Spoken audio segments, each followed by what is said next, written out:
debt, she's got the cure. She knows the way to help you save your money today. Build a budget, grow your wealth, nurse your health. Come on, don't delay. With her advice to learn how to allocate, don't hesitate. Wait, this is the day to elevate your health, your wealth, and everything else. Get money saved no matter what is dealt. There's a disease that thrives, that ruins our lives. It's yet you bet, but sure we can fight it. You know that she'll help. Not her, then who else? No in between. She'll make it a scene, cause it's the queen of queens with the money when it matters for you and I. It's the queen of queens with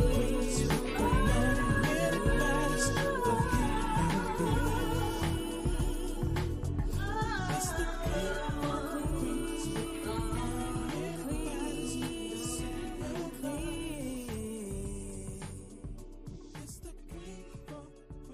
It's the queen of queens with the money when it matters for you and I. It's the queen of queens. It's the queen from Queens with the money when it matters for you and I. It's the queen from Queens with the money when it matters for you and me. It's the queen from Queens with the money when it matters. Listen and learn. It's the queen from Queens with the money when it matters. Y'all come and see. build your dreams up with Paula. She got ya. She can reach your goals and so.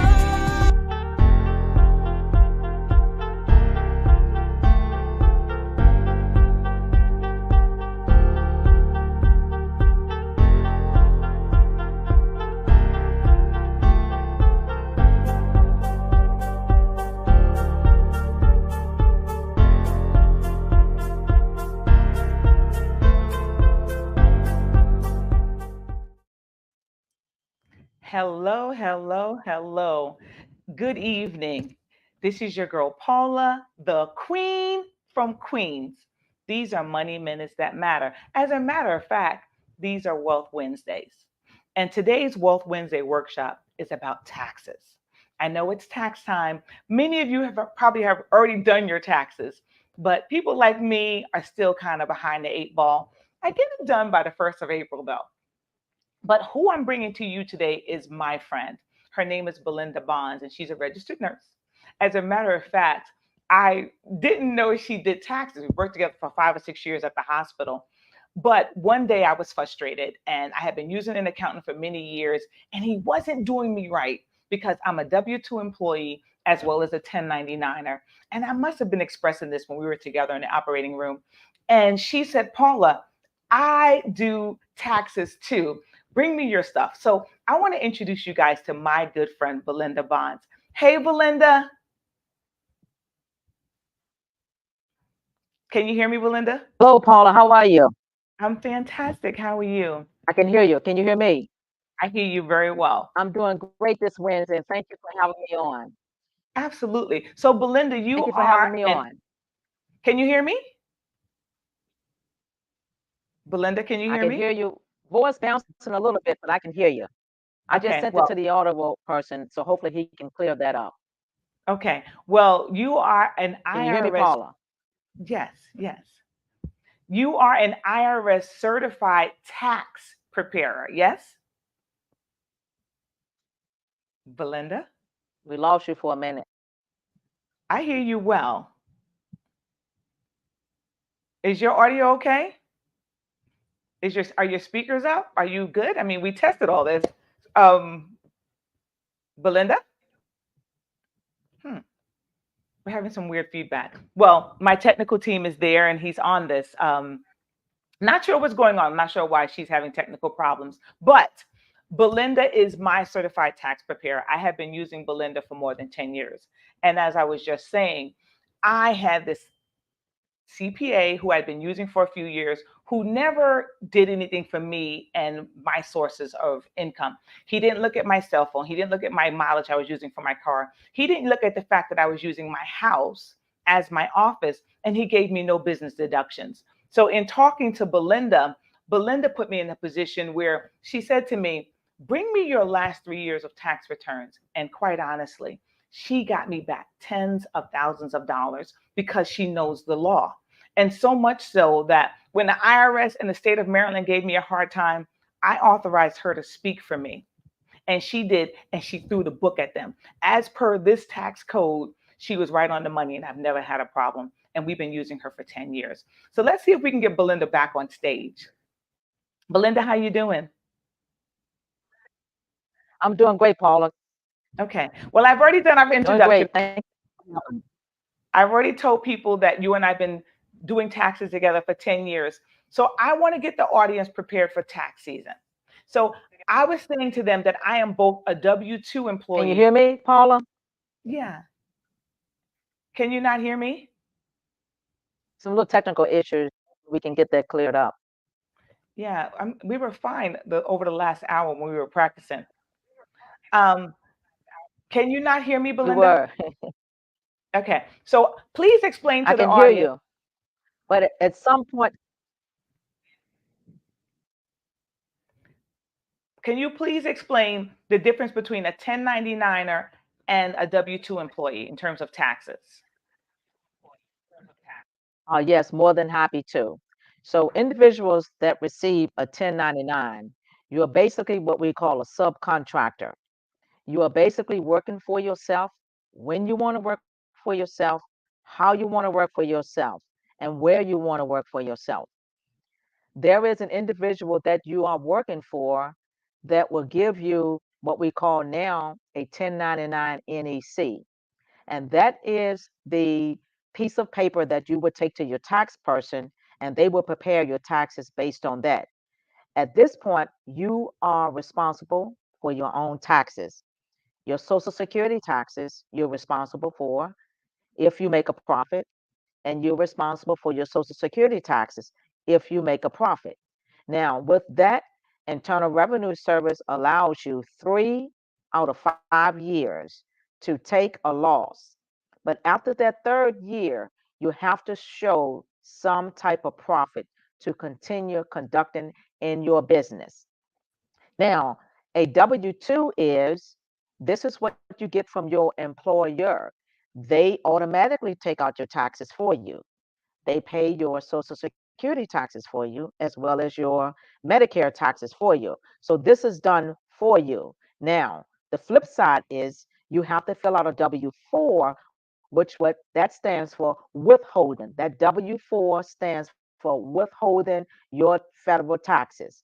When you fill that out, you allow your employer to take out what you say take out. And that is based on the number of exemptions. Now, here is where individuals make a mistake. Individuals make a mistake when they up their W 4 exemptions, the employer takes out less taxes. You will bring home more money. But when you lower your exemption, you bring home less money. If you are single, you want to either leave it at 0 or 1. I tell my singles if they have a home, they have children, they have other things, charitable contributions, they can afford to take a 1. But if you are single and living in an apartment, no exemptions, no children, please keep it at just 0 so the maximum taxes can be taken out. Next question, Paula. But it's so interesting, right? Because people want to get a tax refund at the end of the year. For me, I just want to break even. I don't want to owe the IRS, and I don't want the IRS to give me any money because people look forward to that little, that well, maybe a big tax check at the end of the year. Well, sometimes if But is a refund really beneficial? sometimes to a point, because a refund is just you overpaid the government. You paid them too much money. I have some individuals, they have no taxes taken out at all. They want their money up front during the year, and they have no problem paying at the end of the year. What a refund is, the government holds your money at no interest. So basically, if individuals can afford to, you can afford to go exempt if you can afford to, but 70% of Americans cannot afford to go exempt on their tax return. So they depend on receiving a refund, which is an overpayment from the Internal Revenue Service. It's an overpayment. So you're actually giving the federal government a loan and they're not giving you any interest. Is that correct? Well, pretty much the government is taking and using your money just like the bank. The bank take and use your money. They sweep it every night. They send it out to the bank. They make money. They bring it back in and they give you pennies on your dollars. So the government does the same thing. They withhold your money and you get no interest on that. But what I do is individuals that most likely will owe, and sometimes they don't know how to fill out that W-4. I will look at the current year tax return. Let's say like they owe $2,000. I would divide that by 12 and tell them to set that amount aside each month. So when next year come around, if nothing change in their household, they'll be ready to pay that bill with no stress. Next question, And Paula. that's where I am each year. I know that I'm going to owe the IRS because although I take out my employer takes out taxes on my W 2, I know I have to pay quarterly taxes on my 1099. And there's always that little balance of a couple of $1,000. But I'd rather write them a check than have them give me a check because they're using my money and I don't want them using my money. So I lost you for a minute. What was that question again? It actually wasn't a question, it was actually a statement. And just in terms of people getting a tax refund and the benefits of having a tax refund. But it's very interesting too. There are so many tax forms and it gets confusing. You have the 1040, the 1040 EZ, you have the Schedule C. If you're a non for profit organization, you have a different tax forms. It's a lot of confusion and all that.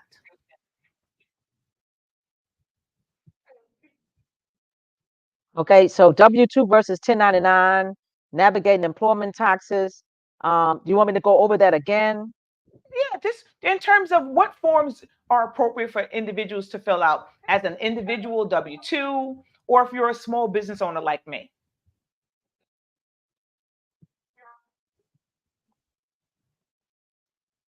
So once again, the W-2 is the end of the year statement that an individual will get from their employer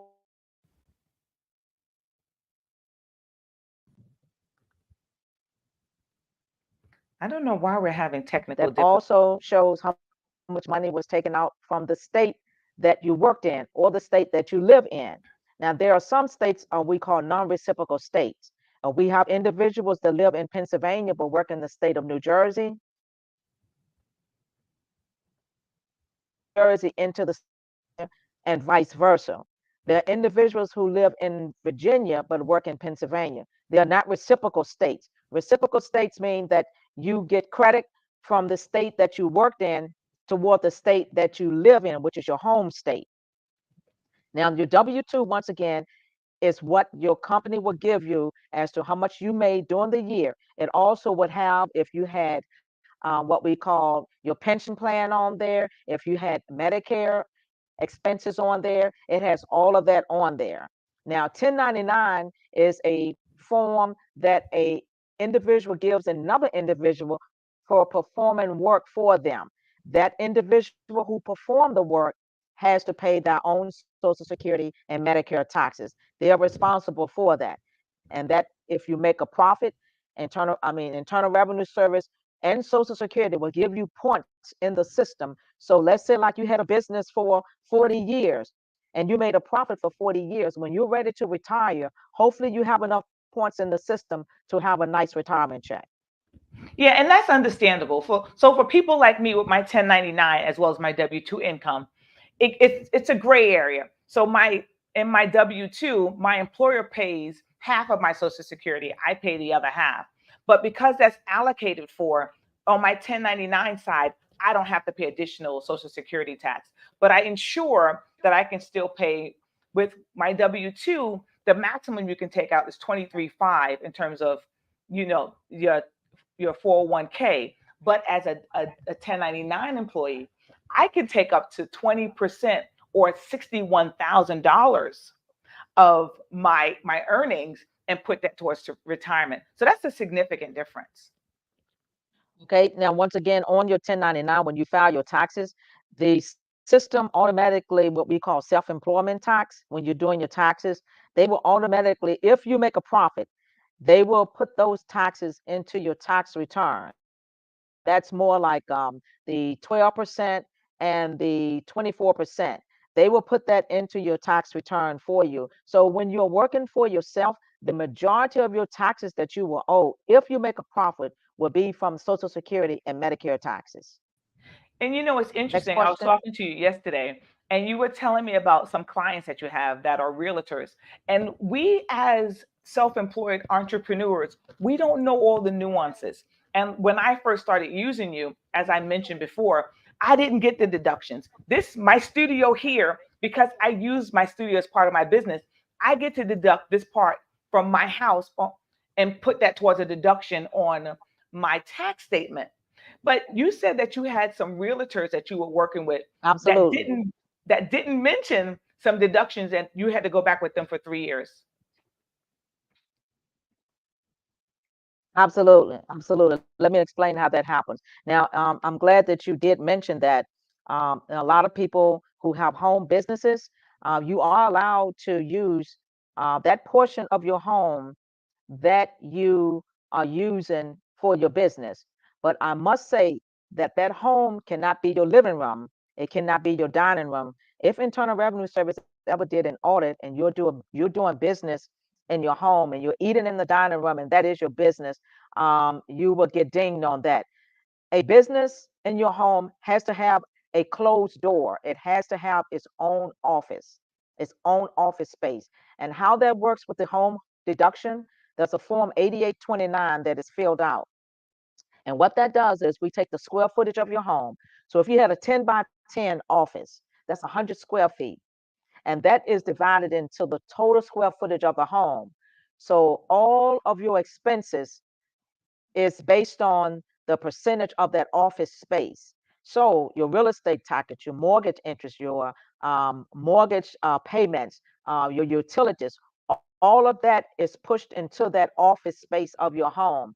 What's not used get dumped on your Schedule A, which is an itemized deduction form. So I'm glad that you mentioned that, Paula. And based on what you were saying about the realtors, there are realtors out there. From my understanding, me being a tax preparer, this is the reason that we go to Internal Revenue Service tax form every year. We take about 18 credits a year. Realtors, if they're working for a realtor company, I was unaware that they have to pay their realtor company thousands of dollars before they can start receiving 100% of our money. Now, most of this, I think the cutoff is $22,000. So if you are a realtor and you're working for a realtor company, you would have to pay that realtor about $22,000 before you can start consuming your own money. So I had one realtor, I went back 3 years just on yesterday and amended them, and they're getting back a good chunk for 2 years, 21 and 22. And I went back and put in their commission fees that they paid to their own realtor company. So any realtors out there, please go back and look and see how much commission you paid to your realtor company. Next question, Paul. So we have a question from the stage. This is from leader of the pack. He says, I am a 50-year-old W-2 worker. I am confused on which is the best for me to contribute to max out my 401k to offset tax deductions or focus on ready cash with a Roth 401k. Okay, leader of the pack, my question would be to you. Everything in the tax system is based on your income. Okay, a Roth is you pay tax going into that. So when you take out, you are not taxed going out. So let's say like you had a Roth IRA and you wanted to purchase your first home, you're not going to be taxed on that coming out. But if you had a traditional IRA, you will be taxed on that coming out. Now, if you're not 59 and a half years old, you're going to be taxed an additional 10%.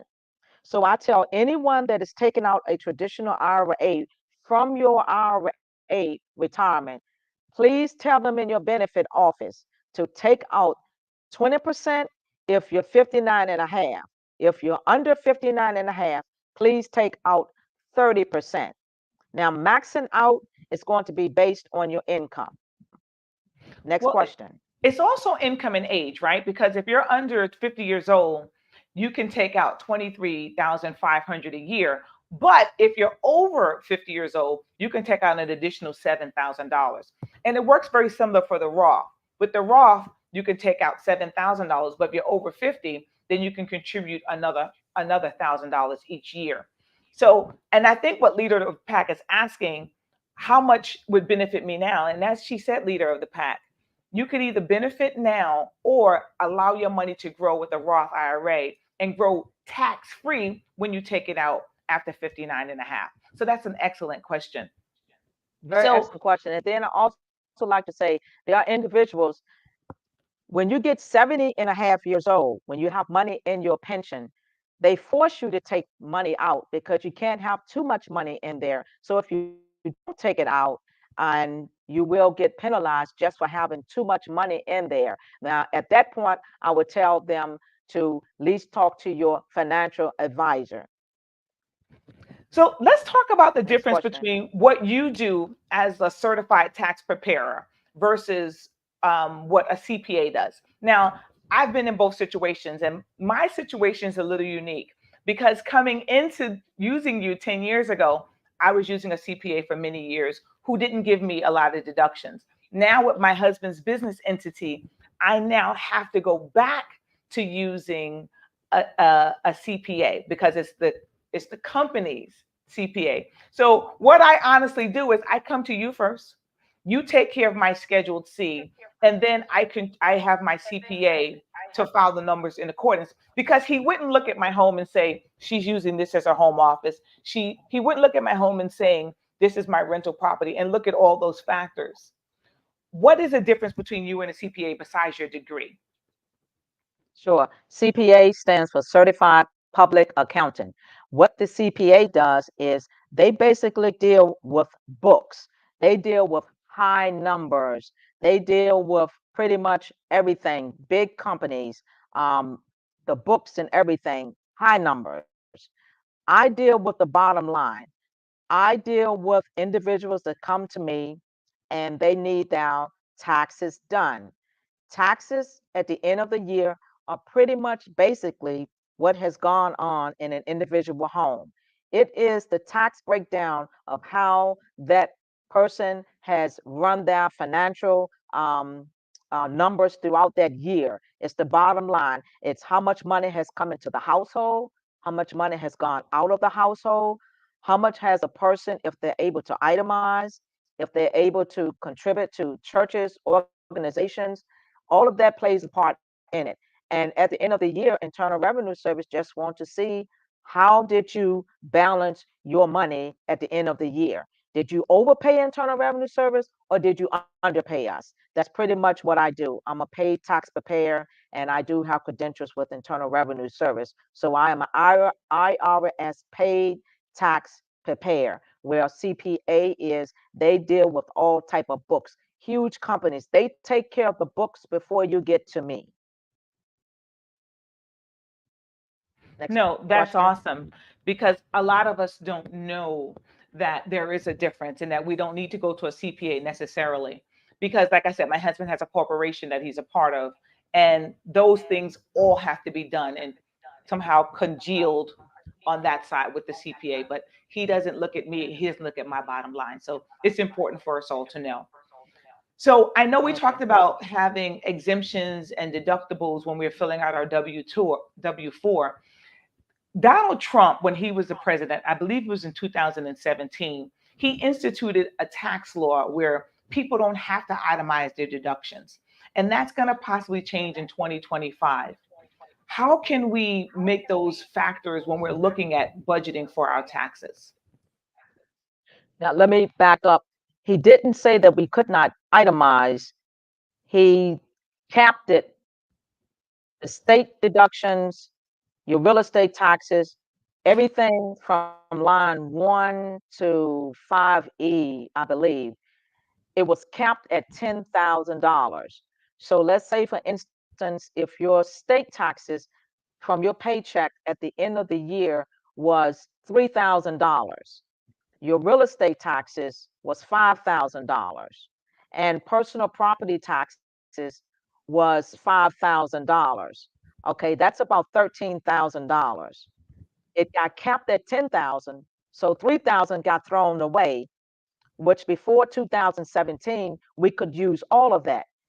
When everyone did their tax return in 2018, everyone who itemized seen a very quick fall in their tax return because there was a lot of money that they could not use. People were rushing in 2017 to pay their real estate taxes the year before just so they could get that deduction in 2017. But when 2018 came around, it was a cap.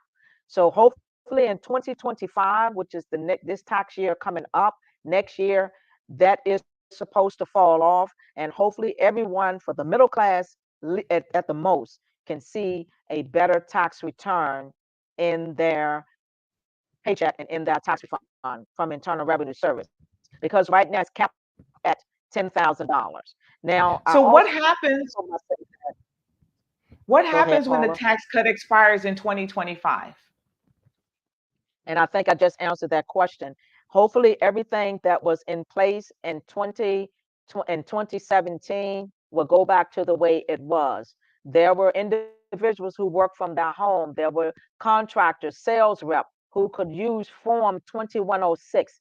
That is your expense form for working in your home. You did not have to be a sole contractor like a 1099 individual, but you just had to like work from your home and say like you were a travel, you were a sales rep, whatever you did for your company that your company did not reimburse you, you could use that. That went away in 2017. So hopefully we can see some of this stuff come back that it can benefit the tax person to pay the tax individuals.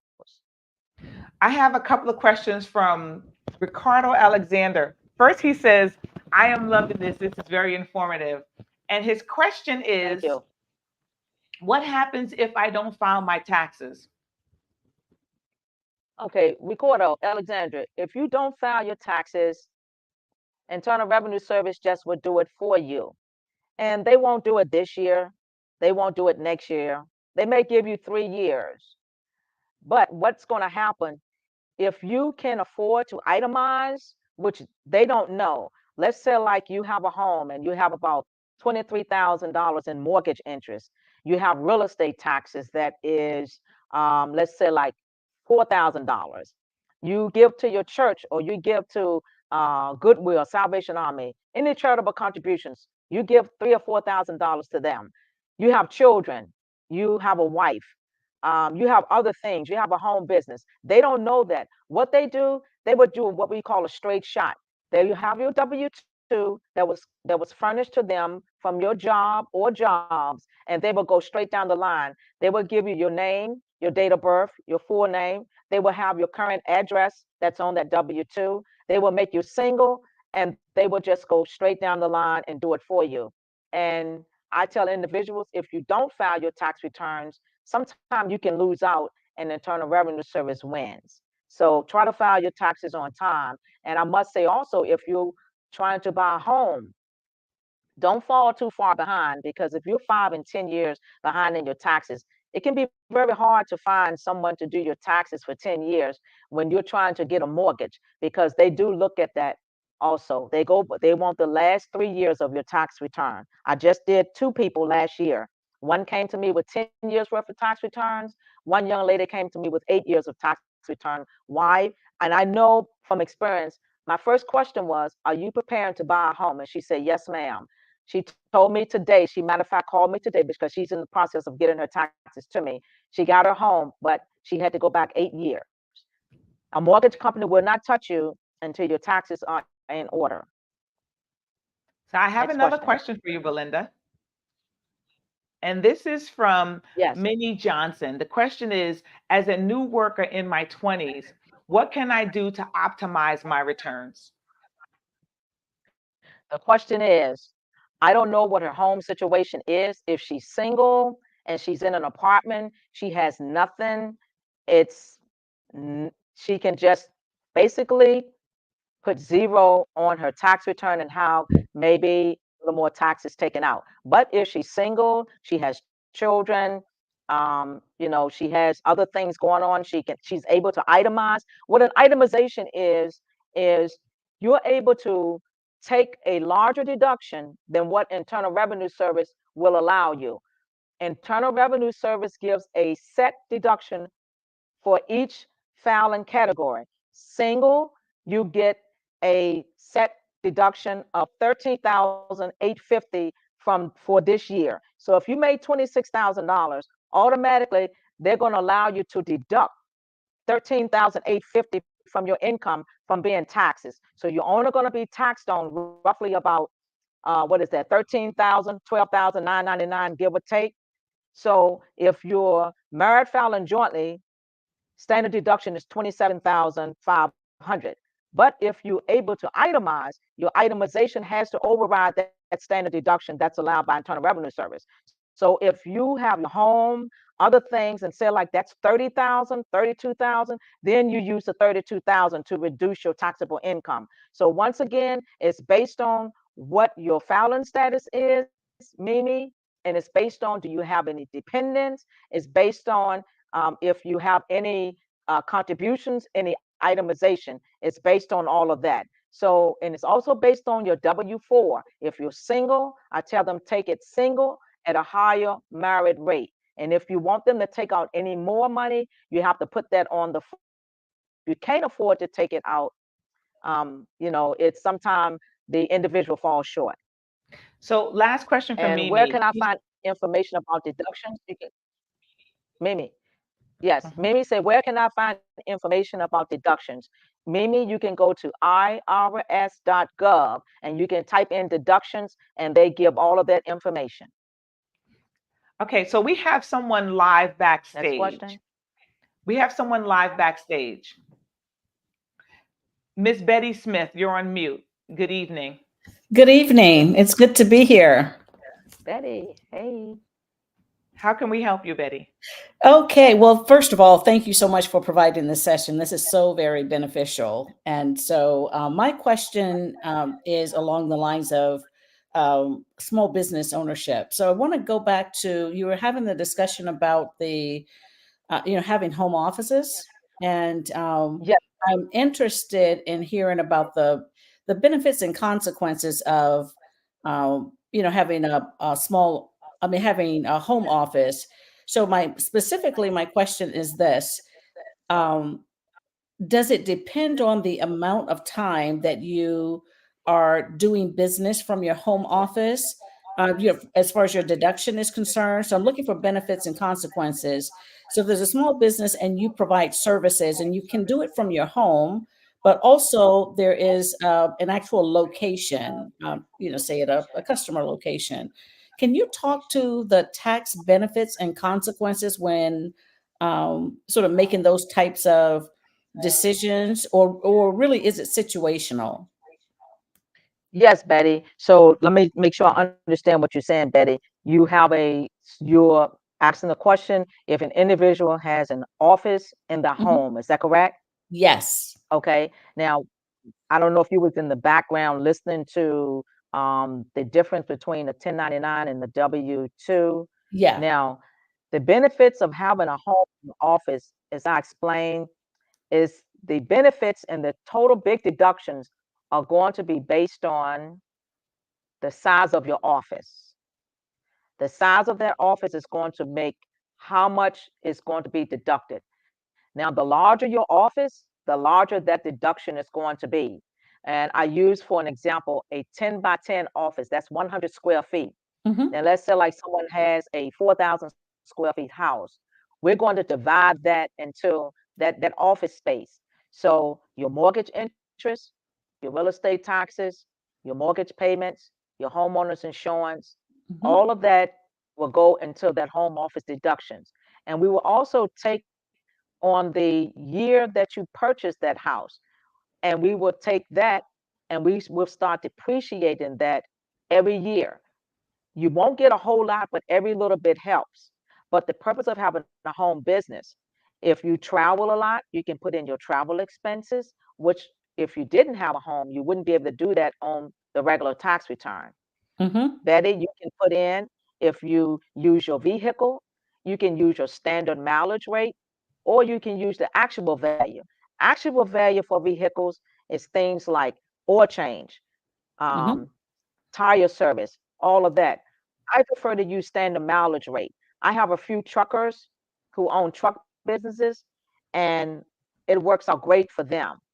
On the other hand, you're able to use all of your office expenses that you have, whether you have a computer, whether you have a printer, whatever you have to run that business in that office, you can depreciate it. So each year, a certain percentage is written off, and that helps you to reduce your income from what you take in for that business. Yeah. Thank you You so can much. do But- also if you have your own health insurance. Go Mhm. ahead. No, one Go ahead, thing that Betty. I think you're I like where you're going. So I get, so the home office, yeah, so you get those. Are there any negative benefits if you're, or maybe that does not, and maybe that's what you just answered. So if if you're doing your small business activities from your home office, you get all those benefits that you just noted. However, if that business is also operating elsewhere besides the home, are there any consequences to that? So not just in the home office, but now you're doing business, say, at customer locations. It's the same business, and previously all of it was done from home, right? And so you got all those great deductions that you're talking about, all those benefits. Are there any consequences if you're not now doing 100% of that business? So now you're doing 10, 20, 50% of that business at a different location other than the home. Does that make sense? Now explain to me, Betty. So explain to me. So you have this business that you're working out from your home, Hmm. okay? But you also set up other places. Yes. Is that Yes. what you're saying? Yes. Okay. But where is that where is that address for that business? It's just like you need one address. Where is the main location for that business? Where's Okay. the main So location for that business that you operate all of the operational? Where's the operational coming from? Is it within your home or where? it has its own location. It has its own address now, not in the home. Is that what drives it? Okay, so yes, because what happens, but where are you conducting that business from? If you can, I mean, you can have, say, like one, two, three, daycares, whatever you have, you can have that operating out of the scope of your home. But where is the headquarters? That's the problem. Okay.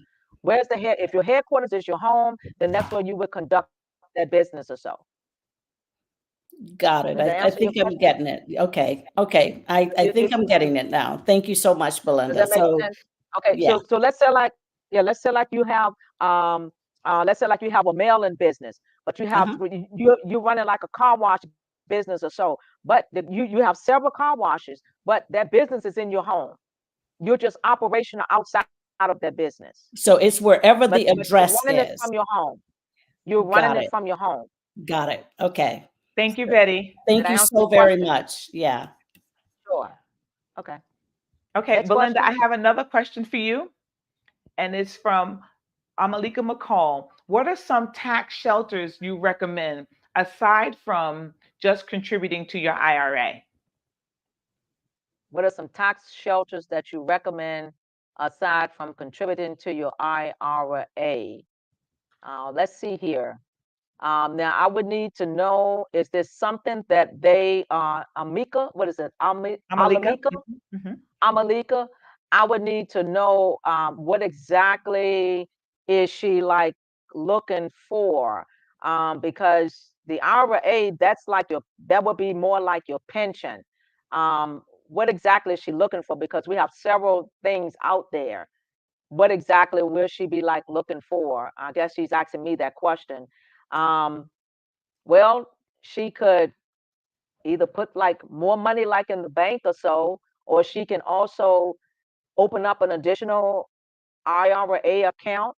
And also during tax time, when she's doing her taxes, she can also contribute to an IRA before April 15th. She can contribute to that, and that can lower her taxes also. Now she typed in write-offs. Write-offs, Amalika, as we were discussing in the Schedule A's, which is an itemization. Um, if you own your home, you can write off mortgage interest, real estate taxes. If you give very heavily to charitable contributions, that would help you reduce your taxable income. And her last question was, Can I her answer your next question question? is if you're a high income earner, what things can be done during the year to lower your tax liability? And I think I just answered that question all in one. Um, if you're a high income tax earner, once again, if you are able to itemize, that would help you lower your taxable income. If you have mortgage interest, real estate taxes, charitable contributions, that can help you lower your taxes also. If you want to contribute to an IRA, that would help you lower your taxable income also. But with the IRA, you have to get that in by April the 15th. And when you do that, Internal Revenue Service will receive that copy from whatever company you went to open up that IRA if you're a high income earner. Okay, I And have a couple also, more questions. I have a question go from ahead. you, and this Also, is I'd like from to my. ask Malika if I don't know if she was in on the exemptions. If you're single and a high income earner, you do not want to have your W-4 at a 2, 3, 4, and 5. You want to have it at least zero, and you can have additional income taken out, and you can take that up with your benefit office at the employer. She says Next thank question. you. She's welcome. Okay, so here's one from someone else backstage. Hi there, how are you? Thank you so much for helping us this evening get our finances all straightened out. Thank you. Thank you. So I have kids in college, and I'm just curious about this, and I'm sure other people listening are in the same boat. Um, so kids in college, but I can't get any like credits for them. Like, what do I do there? It's unfortunately I come through there all the time. And once Yeah. again, it's based on your income. If you're single and your adjusted gross income is $80,000, unfortunately, the student loan interest and the educational credit, Mhm. it's not there. If you're married, filing jointly, 160,000, it's not there. It's just the way the system is set up. And a lot of times I get kickbacks from my clients because sometimes they get a little upset. But I Yeah. nicely tell them I just don't have control over that. It's the way the system is set up. Everything has its pros and cons when it comes to the credits. It's going to be based on income. Okay. Okay. You didn't And like then like that? if That they're wasn't the answer you're looking for. I I'm so know. sorry. But now, no, Yes. it's okay. But I do have something else to ask you. So, like, what are things then, like, if you are down to, it's just my husband and I, and it's that double income, and we look like we're making money, but we're really not. Like, Yes. what's your advice, like, on other things to do? I run I run through this all the time. As the children grow up, I watch Paula children grow up from children to adults. Uh-huh. I'm now doing their tax returns, all three of their tax returns. I watch them grow up, and you become an empty nester. You no longer have the children to deduct. You no longer have the child tax credit Hmm. to deduct. Yeah. So the home at that time is just about paid for. You don't have the mortgage interest. You don't have the real estate taxes. You don't have any of that stuff. Oh, I do. Uh, yeah, but at the same time, you're not getting back as much as you as you feel that you should get back. So Yes. I would tell individuals sometimes to get back more, sometimes you got to give more. Charitable contributions, you have to give more. You have to itemize a little more. Okay. Thank you, Okay. Siobhan. I Thank appreciate you. you. No, I appreciate it. Thank you so much. This is awesome. Sure. So, speaking of my son, he decides to rear his head. And here's his question. He just got married in January to a lovely young lady. And his question. I see his question. Hi, Hugh. How are you? I'm working on your taxes, Hugh.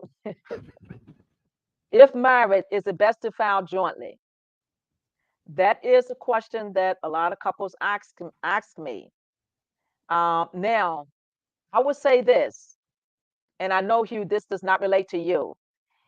If a person marries someone who has debt already with Internal Revenue Service and they don't want to file with their newly married spouse, there are some individuals that I run into and I, pick up as new clients.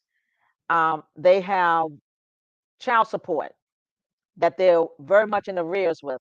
And some of them marry and they don't want their spouse to be tied up in their debt.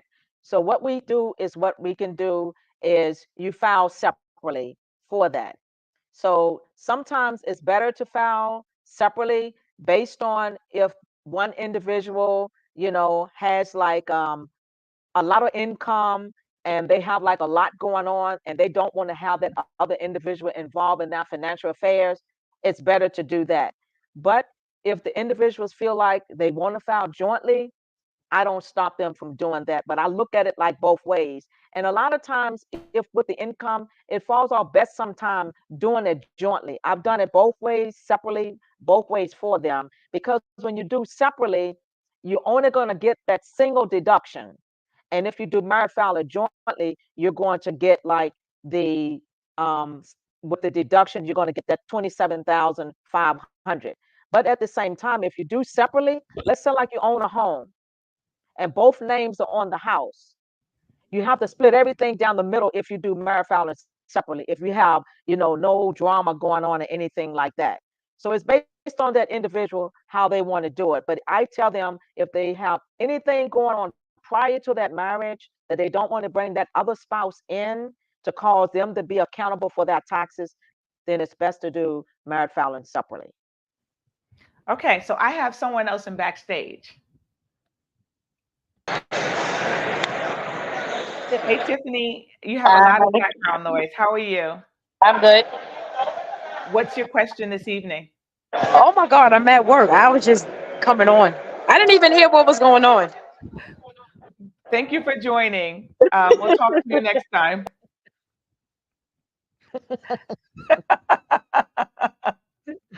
I don't know what it's about. I guess that person Okay. received the wrong link.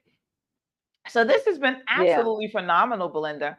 And it's so essential that we understand and we recognize that we need to know what the tax structures are as individuals, as married couples, as business owners. And a lot of us, the majority of Americans, are W-2 employees. So a lot of the work is done for us. But when you're in a high income tax bracket, we are in a position where we're in a conundrum. We get stuck with paying our full cost of our kids going to college. We lose some of our deductions, right? Because sometimes you get hit with what's called alternative minimum taxes, where you lose a lot of potential deductions because you make so much. So we're in a bad situation. So Belinda, talk to us about alternative when we lose some of those alternative minimum deductions. Well, the alternative minimum tax was put in place, I would say maybe about some 15, maybe about 20 years ago.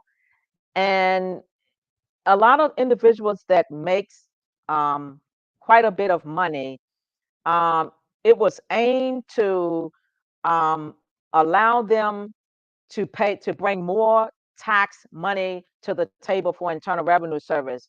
Now, is it right or is it wrong? I can't really make that decision. But at the same time, Internal Revenue Service looked at it, and it seems like that the middle class and the lower class was paying more money in taxes than those, quote, in the upper class. So they put on what we call alternative minimum tax. And it's based on how much money an individual made. Internal Revenue Service went back and they dipped in a little bit into their income and they taxed it just a tidbit more, just to say that they was able to pay like more taxes. And that's a decision that Internal Revenue Service did. It's been about going on about 20, 25 years, maybe about 20 years, 25 years ago.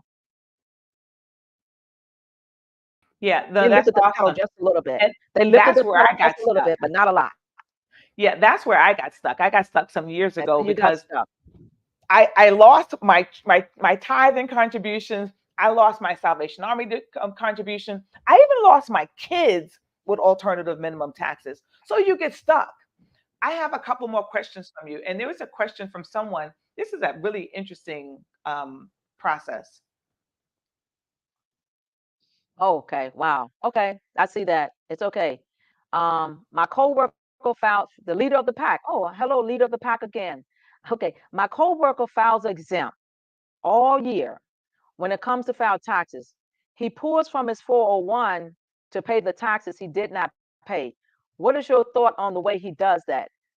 Okay, he's smart in a way because here's the thing, he files exempt.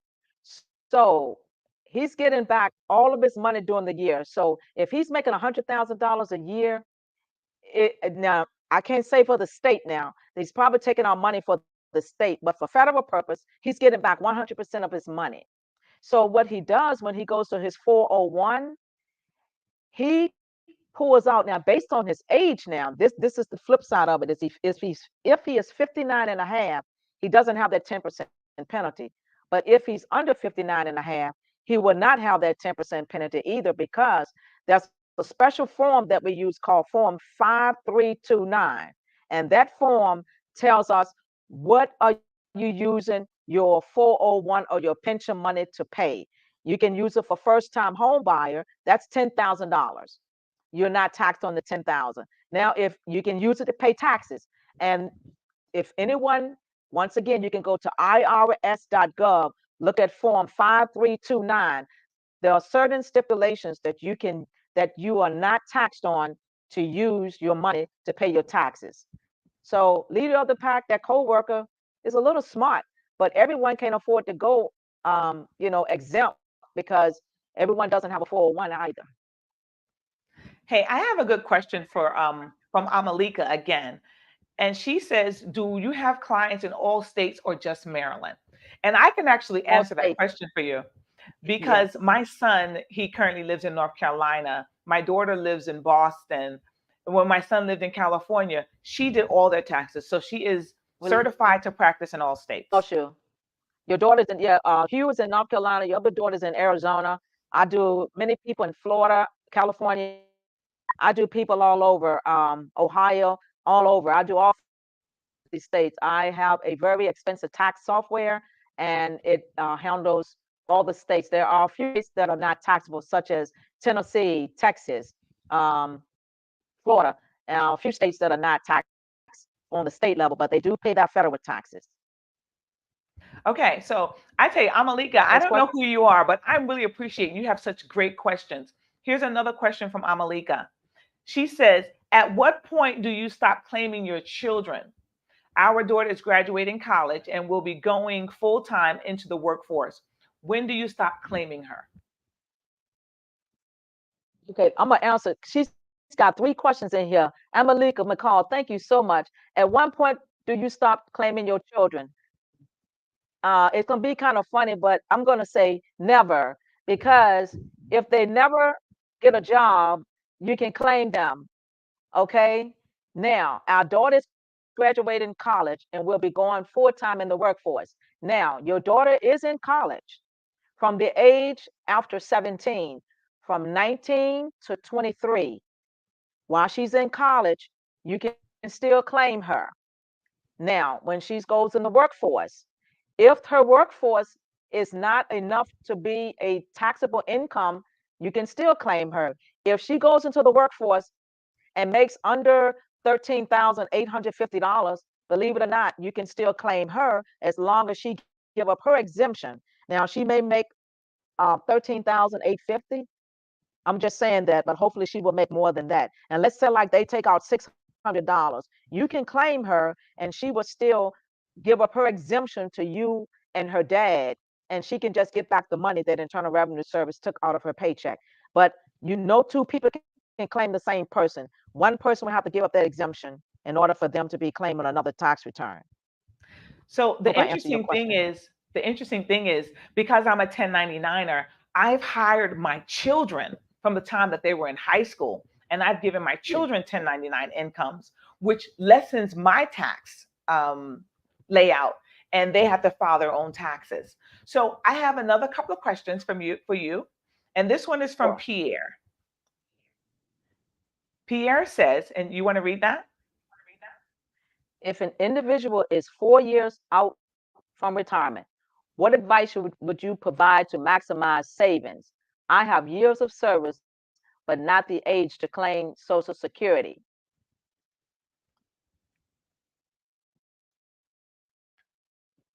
I would suggest from this individual, who is this, Peter? Pierre, yes.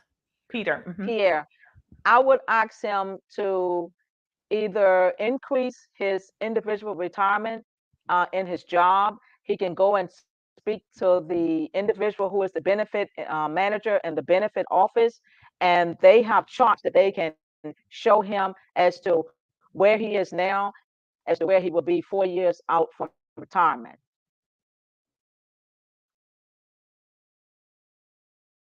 So this is great information, Belinda, and we're running out of time.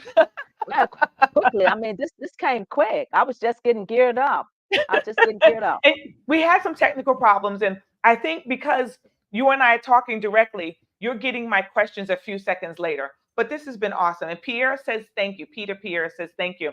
But I do want to say thank you to you, Belinda, and I always appreciate you. I love you, and very honestly, I go to you first.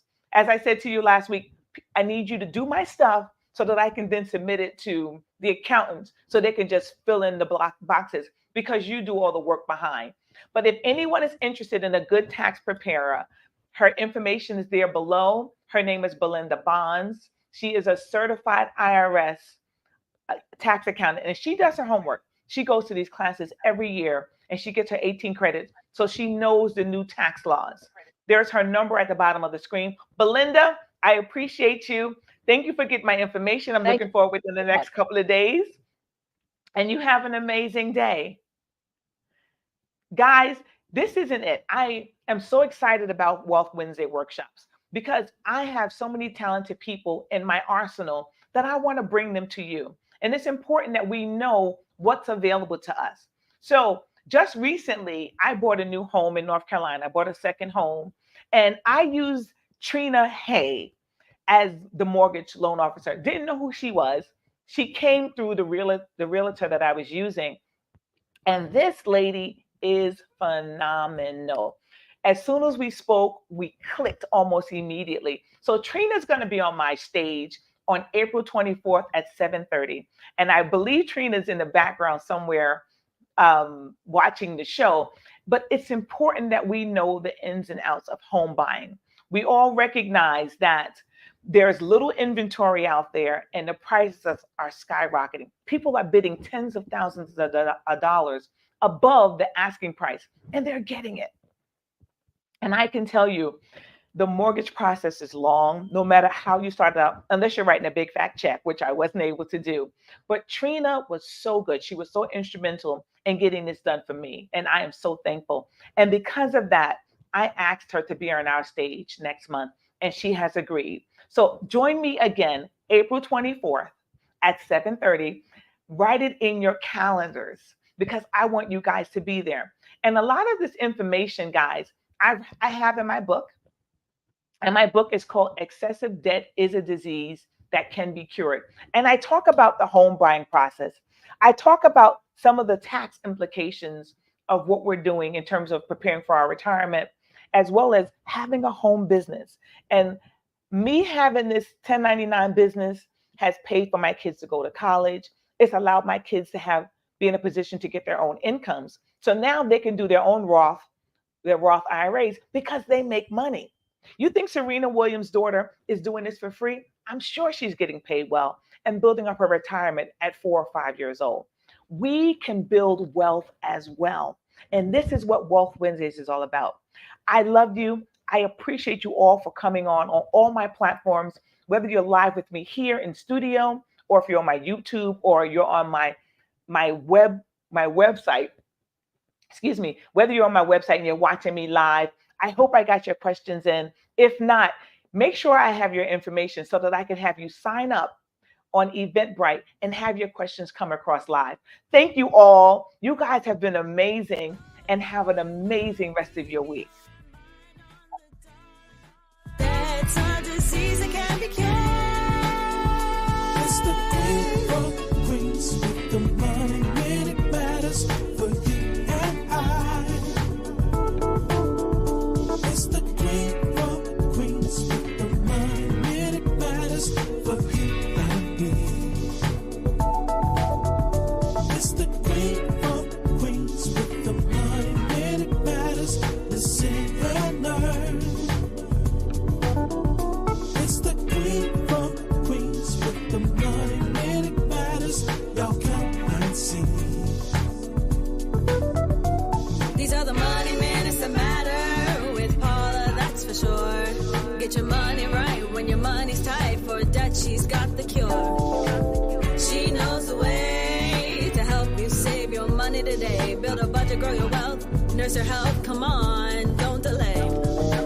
With her advice to learn how to allocate, don't hesitate. Wait, this is the day to elevate your health, your wealth, and everything else. Get money saved no matter what it's felt. There's a disease that thrives that ruins our lives. It's dead, you bet, but sure we can fight it. You know that. She'll help. Not her, then who else? No in between. She'll make it a scene.